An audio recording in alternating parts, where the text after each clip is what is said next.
chaining. You know the Great Wall of China?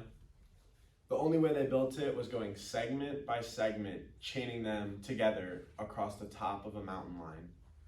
That's because nothing's moving, it's just building on top of each other to create a continuous chain. So you might ask, what is chaining in a board game? It's when stationary pieces are connected to give them a dynamic sense of movement. It allows players to expand area and create their own paths. So if you're trying to get from the start to the finish and you have to go piece by piece, you're gonna go along the line to get to the end. The first game is Blue Nile.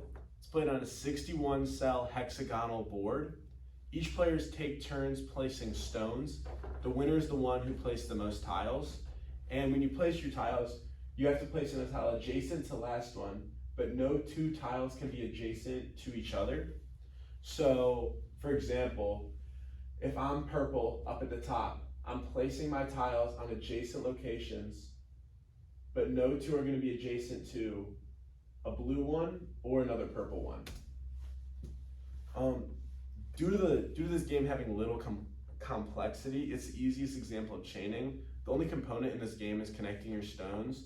Although there's little complexity, strategy and tactics are way more crucial in this game than any other game. The next example would be Catan. It's a settlement-based game where players build settlements, cities, and roads. The end goal is to score 10 victory points, and you do this through building the longest road, building different settlements, cities, collecting resources. How you play is you roll a die and you pick up whatever resource is correlated to the number token if you have a settlement there. And let's say you want to expand over here to get these resources, you're going to have to build roads, a chain of roads to connect there to place a settlement. Same with blue up at the top. Same thing. In this game, building roads is the only way you can move across the board, but chaining isn't the only mechanic. This allows the mechanic to have a little bit of variation compared to other games where chaining is the prime mechanic. Like in the game Blue Lagoon, it's an exploration style game broken into two phases, the exploration phase and the settlement phase. The primary goal is to expand your villagers across the islands and collect resources along the way.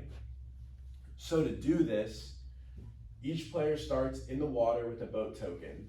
From there, they must connect other tokens to expand across the island to score points. Also, you want to collect resource tokens like that. So the only way you're able to move is placing a new piece in a tile adjacent to the previous one placed. So if you were pink here and you wanted to get that resource token, you would place pieces on your turns to get there. But you don't just have to go one way, you can have multiple paths. For example, if you also wanted to go from this, you wouldn't have to go all the way around. You could just go from your other token and do the same thing. The only way this game functions is by chaining, and as an example where it's the primary mechanic, it helps add a unique aspect of movement. And the fact that you can go on multiple different chains throughout the islands adds a new level of complexity and brings a lot of new strategy and tactics into the game. The board games have changed over time. For example, in 2002 with Blue Nile, it's the simplest game, so chaining was much more highlighted throughout the game compared to Catan, where chaining is the only way you're able to move across the board, but it isn't the main mechanic in the game, so it has a little bit of variety and it's able to differ from the other two examples of chaining. And the last example, and the most recent, was Blue Lagoon, where this game was strictly chaining like in Blue Nile, but it had other complexities based around chaining as its main mechanic. So Blue Lagoon, there's a lot more strategies based off of chaining while trying to score the most points.